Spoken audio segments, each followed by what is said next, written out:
سوال نمازی کے بارے میں ہے۔ جزاک اللہ، فرمائیے کیا سوال ہے؟ وہ یہ ہے کہ اسلام کہتا ہے کہ اگر مسافر ہو یا اس نے چند دن کسی جگہ پہ قیام کرنا ہو تو وہ نماز کو قضا کرے، کیا کرے؟ آدھی نماز پڑھیں۔ ٹھیک ہے، تو میں یہ پوچھنا چاہتا ہوں کہ اس میں کیا حکمت ہے، کس وجہ سے نماز جو ہے وہ آدھی کی جاتی ہے، اصل میں قصر کی جاتی ہے؟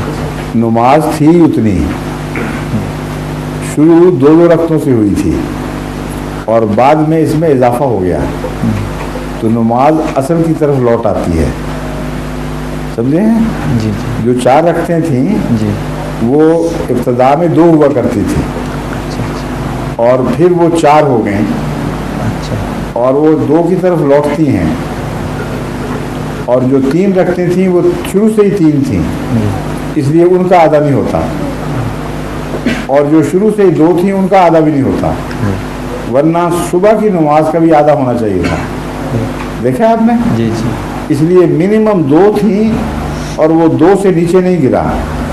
یہ جو سہولت دی گئی ہے، یہ فرض تو اس وقت بن گیا جب خدا تعالیٰ کی تقدیر نے 2 کو بھی 4 بنا دیا تو یہ فرض ہو گیا، لیکن میں آپ کو اصل پرانی بات بتا رہا ہوں کہ 2 سے نیچے نہیں گرنے دیا۔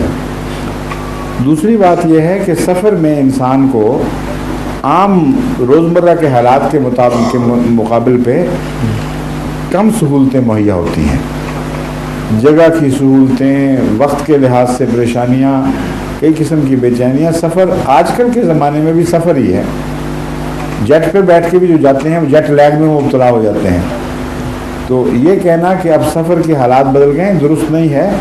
سفر کا نفسیات سے تعلق ہے، اور انسان جب حضر میں ہو، گھر میں ہو، اس کی اور کیفیت ہے، جب سفر میں ہو اس کی اور ہے، تو اس نفسیاتی کیفیت کو پیش نظر رکھتے ہوئے اللہ تعالیٰ نے اس کو کچھ سہولت دے دی ہے، اور تبھی سنتیں بھی معاف ہو گئیں، ایزی رہے گا، جب واپس اپنے اصل پہ لوٹے گا تو پھر شروع کر دے اسی طرح۔